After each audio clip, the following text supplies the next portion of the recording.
So hi students, welcome back again in my YouTube channel English Galaxy।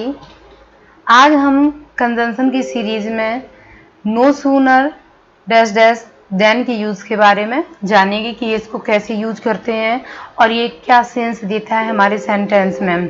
Okay, so students, as you know that conjunctions are the words that are used to connect two words, phrases and sentences. मतलब दो शब्दों, वाक्यों और उपवाक्यों को जोड़ने के लिए जिन शब्दों का यूज करते हैं उन्हें हम कंजंक्शन कहते हैं। ओके, तो देखते हैं no sooner dash dash than का यूज। नो सूनर देन को हिंदी में कहते हैं जैसे ही वैसे ही या जैसे ही तब। ओके, तो no sooner dash dash than का यूज तब किया जाता है जब हमें अपने सेंटेंस में एक्शन रिएक्शन को शो करना हो। As given in the description, used to say that something happens immediately after something else. मतलब कोई काम होने के तुरंत बाद जब दूसरा कोई कार्य होता है तो उसको हम no sooner dash dash than से एक्सप्रेस करते हैं। For example, no sooner does a teacher come than boys stand up. जैसे ही शिक्षक आते हैं वैसे ही बच्चे खड़े हो जाते हैं, या इसको हम ऐसे भी बोल सकते हैं, शिक्षक के आते ही लड़के खड़े हो जाते हैं। मतलब जैसे ही शिक्षक आता है वैसे ही बच्चे खड़े हो जाते हैं।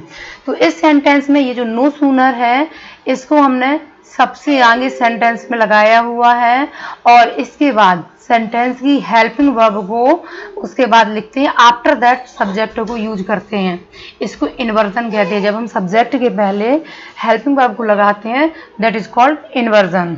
ओके, अगर ये सेंटेंस विदाउट नो सूनर और देन के होगा तो ये कुछ इस प्रकार से होगा, the teacher comes the boys stand up. और जब हम इनको आपस में कनेक्ट करेंगे तो ये इस प्रकार से कनेक्ट होगा, no sooner does a teacher come than boys stand up.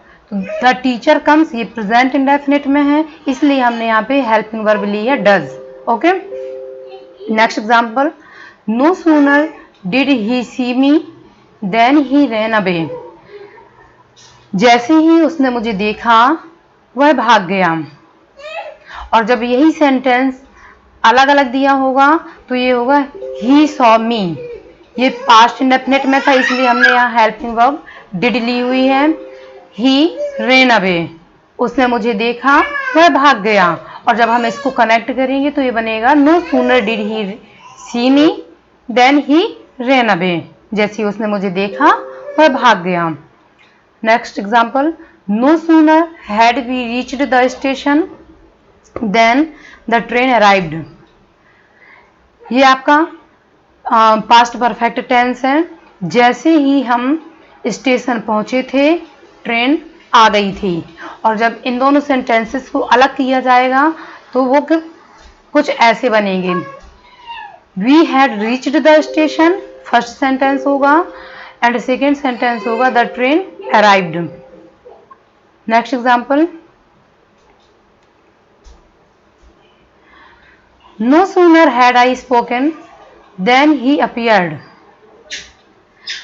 जैसे ही मैंने कहा था या बोला था वह आ गया।